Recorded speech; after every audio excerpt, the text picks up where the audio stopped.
ছোট ভাই আমার, বোন আমার, প্রতিজ্ঞা করো, বাপ মরবে, মা মরবে, ভূমিকম্প হবে, সিডর হবে, এই পৃথিবী লন্ড ভন্ড হয়ে যাবে, বেঁচে আছি মানি ফজরের 2 পড়তেই হবে।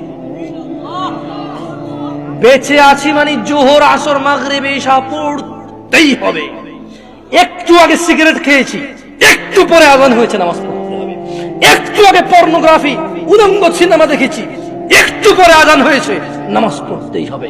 ঘুমের মধ্যে কাপড় চোপড় নষ্ট হয়েছে, মা জানে, বাপ জানে, ভাবি জানে, বোন জানে, সবাই জানে। এখন গোসল করলে সবাই বুঝবে কেন গোসল করছো। সবাই বুঝলে বুঝুক, না বুঝলে নাই।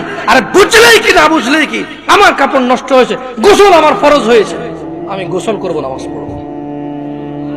রাতে আমার ঘুম আসে নাই, বন্ধু বান্ধবের পাল্লায় পড়ে সারা রাত বসে বসে উলঙ্গ ছবি দেখেছি, যা অত্যন্ত ঘৃণিত এবং যা আমার জীবনকে তছনছ করে দেবে, যা আমার জীবনের বরকত নষ্ট করে দেবে, যা আমাকে লাঞ্ছিত অপমানিত করবে, এমন অপরাধে লিপ্ত ছিলাম। কারণ এই জানাবে বিচার যে করবে, যে জানার সাথে জড়িত, সে অপদস্থ হবেই হবে।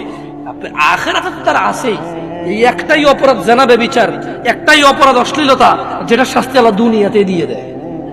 কোথায় দেয়? আখিরাতে তো আছেই। সারা রাত উলঙ্গ ছবি দেখেছো, দেখে নিজের জামা কাপড় নষ্ট করেছো, অপবিত্র করেছো নিজেকে, অসুবিধা নাই। গুনাহ যা হওয়ার হয়ে গেছে, গুনাহ নিয়ে পড়ে থাকলে চলবে না। গুনাহ যা হওয়ার হয়ে গেছে, গুনাহ নিয়ে পড়ে থাকলে চলবে না। যাও গোসল করো, ফজরে আযান হয়েছে, সালাতে যাও, 2 রাকাত সুন্নাত পড়ে আল্লাহর কাছে ক্ষমা চাও, 2 রাকাত ফরজ পড়ে আল্লাহর কাছে ক্ষমা চাও। আর দেখবা না, প্রতিজ্ঞা করো।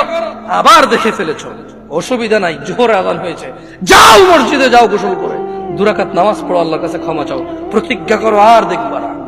আবার দেখে ফেলেছো, অসুবিধা নাই, পরের ওয়াক্ত আযান হয়েছে, যাও মসজিদে যাও। কারণ মনে রাখবা, সকল অপরাধ গুনাহ নামাজ যদি ছুটে যায় কুফরিয়া শিরকি হয়ে যাবে, ছাড়া যাবে।